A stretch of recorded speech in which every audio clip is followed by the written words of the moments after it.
Once we've completed the planning process in section 12, we now want to start populating our review programs. And review programs are populated in the same way as RAC and Audit Line Plus. And we have a review tab, and you'll see that there's a Populate Review Programs button. Click on it. You'll see on the bottom left corner things are happening. Those are my review programs being populated into the file, and it's now ready to continue. Go to Audit Programs, and I can go to the first one, and there you will see Fixed Asset Investment Property Cycle Review Program is ready for me to use. Okay, so now we have our review program. Let's quickly go through some of the basics of it. We start at the top with a listing of those estimates. As I said when we were looking at 12.15, estimates that you raised there are carried over to this working paper just so that when you are performing your review procedures, you are aware of the estimates that are applicable. We then have material items and matters which are likely to be misstated. So firstly, we've got a matter which has been linked to property, plant and equipment. So the detail of the matter will populate. It'll tell you that it relates to property, plant and equipment. It's the only component at the moment in this cycle. If there were more, there can be up to 10. It would list any matters and indicate exactly which components they relate to. And then at the end it tells me that for property, plant and equipment, procedures are required for this component as it is quantitatively material and likely to be misstated based on this matter that was raised. So me as the user, I now know I need to go and decide on what procedures am I going to perform. Now we have included a number of suggested procedures which you can take a look at and use if you feel they are appropriate.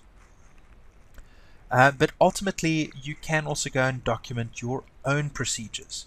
Now the source of the procedures that we have there, the first few are often from the IFAC guide on review engagements, and you can go and pick up that guide to go and look at the details there. And then we also do have the procedures from our old review templates. The reason we've carried them over is if we do have users that have used the old review template and want to continue with the same sort of procedures, at least the procedures haven't changed. If your firm doesn't like our procedures and would rather write your own, please get in touch with us and we can show you how to generate your own procedures template that can be applied to each one of your reviews. We can now go and design an additional procedure of our own by simply typing in the procedures details. As soon as I say yes, this will be performed. Note that the procedure now gets a procedure number. If I go to obtain a certificate of confirmation from the bank, you'll see that that procedure is now procedure 1 and that is 2. Okay, I've not yet allocated this to a component, so I need to say it's for property, plant and equipment. And now you can go and perform the work. Go and insert reference to where you've done the work and decide on whether this procedure was successfully carried out or not. If it wasn't successful, we just do have an option here to go be able to say if it's unsuccessful, have you got the evidence from other procedures? In this case I do, and I'm happy that what I try to achieve there, I've got sufficient other evidence. Go and insert your initials and date as sign off that you've performed the procedures. Note we're not doing all these other procedures, only the ones that you wish to do. And once again, it comes down to professional judgment. How much detail do you want to do? How many procedures do you want to do? It's really up to you to decide and design which procedures you want to perform before the engagement actually commences, before you go and start executing. So please don't give this audit program blank to your audit clerks. They will go and waste a lot of time trying to work through each one of these steps when it's maybe not applicable and not really necessary based on the level of assurance you want for this client. Now you will see we've got a little button here. We are able to go and hide procedures which are not going to be performed. So once you've decided exactly which procedures to perform, you can go and use this little drop down, and what it'll do is it's going to hide everything that's not applicable. So that's why I say, before the team goes and starts executing, decide the procedures up front, go and hide the excess so that only the relevant procedures are performed. Now we can go and decide on a conclusion. Do I want to say in this case that I have sufficient appropriate evidence that has been gathered to conclude that this component is not materially misstated? So basically, can I sign it off? If not, I have two options. I can say, look, maybe there were audit adjustments or review adjustments that I had to make. We found an error. We have to give it to the client to adjust. So other than misstatements that have been transferred to our schedule of identified misstatements, we conclude that we've obtained sufficient evidence. So we can still sign this off, and we will just consider whether there is going to be a material impact when we get to our conclusion. Or ultimately we can say, look, we were not able to obtain sufficient appropriate evidence to give a conclusion on property, plant, and equipment. What then happens is, in terms of paragraph 57 of ISRE 2400, we now need to go and perform additional procedures to decide whether or not we believe that this component will be materially misstated or not. So we're saying we're not getting enough evidence here. We at least need to try and draw a conclusion about whether or not potential misstatements, not known misstatements, potential misstatements may be material or not. So we need to go and design more procedures, document the procedure. Will it be performed? Property, plant, and equipment. Reference, was it successful? And give it a sign off. And then we can give another final conclusion. Once again, you can hide excess if you wish. Or what is our final conclusion? The component is not materially misstated, the component is materially misstated, or we were not able to obtain sufficient evidence to conclude, which could indicate some sort of a scope limitation. Let me just go and say that we have sufficient evidence.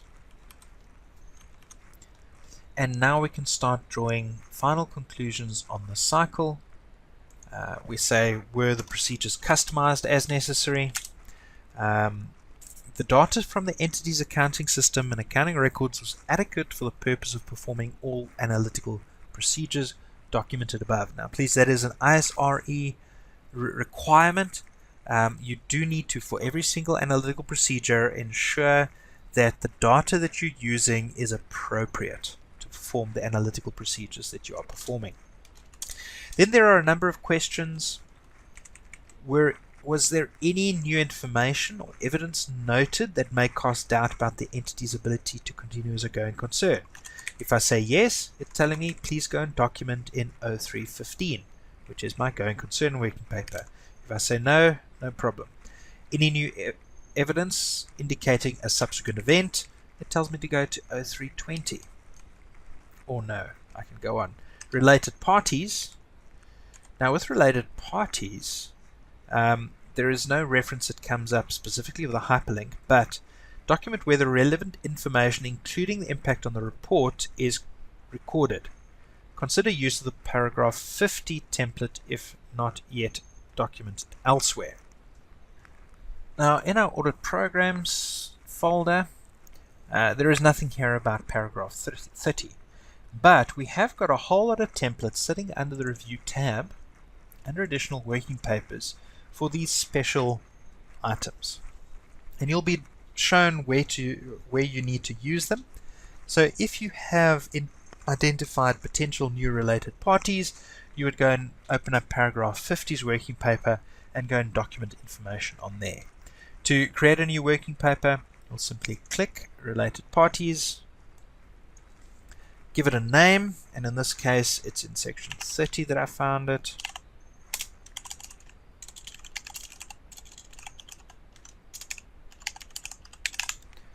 I want to save it under the audit programs folder, input that file, and now if I go to section 30, you'll see that working paper is available, and I can now go and complete it. This working paper becomes applicable if the practitioner becomes aware of arrangements. Say yes and document the necessary information, including a conclusion. Okay, let's just continue with the conclusions. I'm going to leave that one as yes. So now I can go and document using a hyperlink. I documented this in 30.23. The rest of the items are going to mark as no, no, no, no. Sorry, in fact, I can't just jump through that. The accounting policies selected and applied are consistent with the applicable financial reporting framework and are appropriate. This requires us to have designed some sort of a procedure related to accounting policies, so hopefully at this point we can draw this conclusion.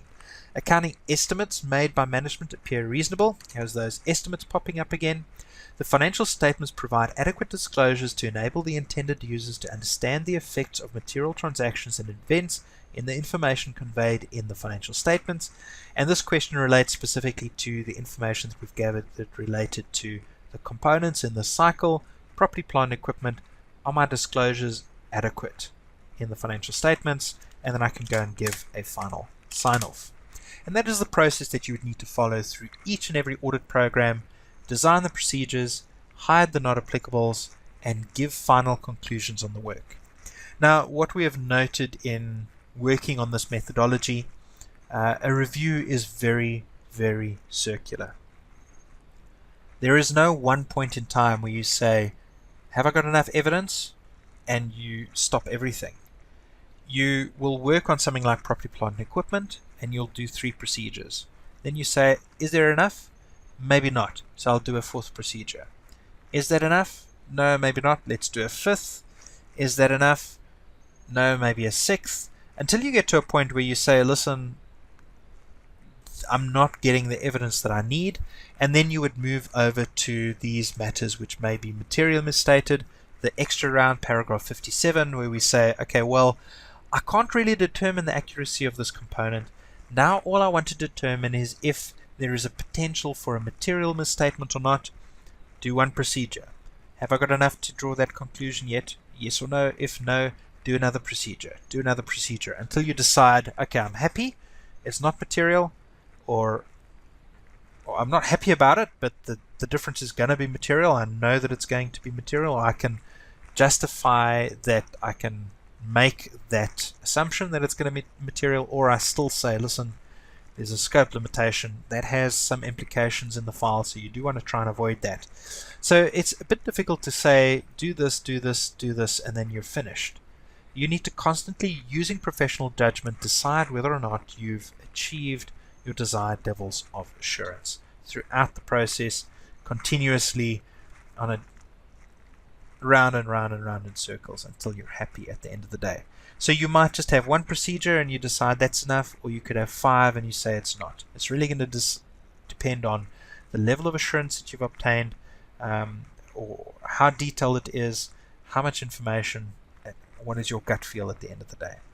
Then just in terms of the types of procedures that you will document on the audit programs or the review programs, the ISRE talks about additional procedures for these items. It doesn't say it has to be analytical, it doesn't say it has to be inquiry. So the type of procedures, the amount of detail, it's entirely left to you and your professional judgment to complete.